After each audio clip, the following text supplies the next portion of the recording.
TV6 exclusive. The city's public safety director will step down on Friday, and the city could announce his successor by Thursday. Frank Straub was scheduled to leave the city last Wednesday, but that will now happen in 4 days.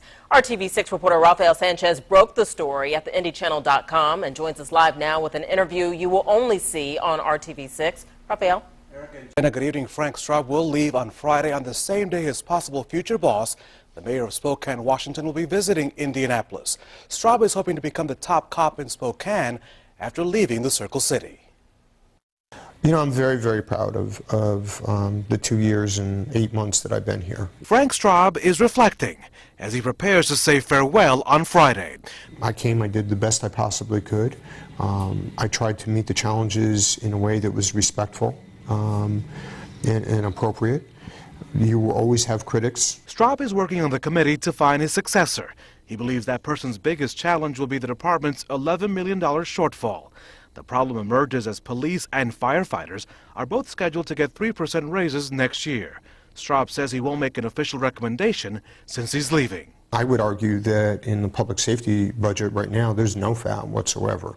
Now, you know, there's always things that you can reduce or eliminate to save money, right? Because there's costs of flying a helicopter, for example. But then that's a business decision. The public safety director has been criticized for his handling of the police beating case involving Brandon Johnson and the fatal motorcycle crash involving Officer David Bassard. Monday marked the second anniversary of that accident. The Bassard incident is an extremely sad one. It's an extremely sad one for the family of not just the individual who died, but of all three motorcyclists. It's something that should have never happened. It's something that I think the city will regret, and the impact of what happened that day will live for many, many years.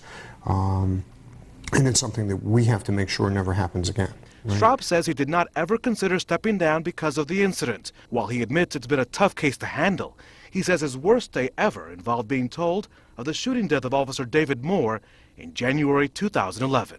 The worst day, not just on the job, but one of the worst days in my life was the day that David Moore got shot.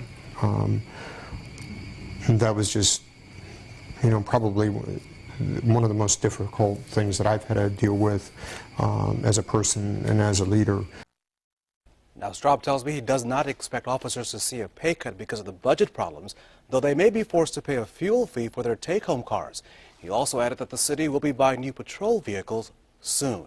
New at 7, why he believes sheriff's deputies may be needed on city streets. Jenna, Erica? So, Rafael, is it possible, though, that Straub could work for the city again in the near future? So if he doesn't get the job in Spokane, he has a couple of job offers on the East Coast. He could still be living in Indianapolis if he doesn't get any of those jobs. So he says he would agree to be a consultant to the city to help with the transition. So it's possible he could be rehired as a consultant if the other jobs fall through. I know what. Right. Interesting. All right, Rafael. Thank you.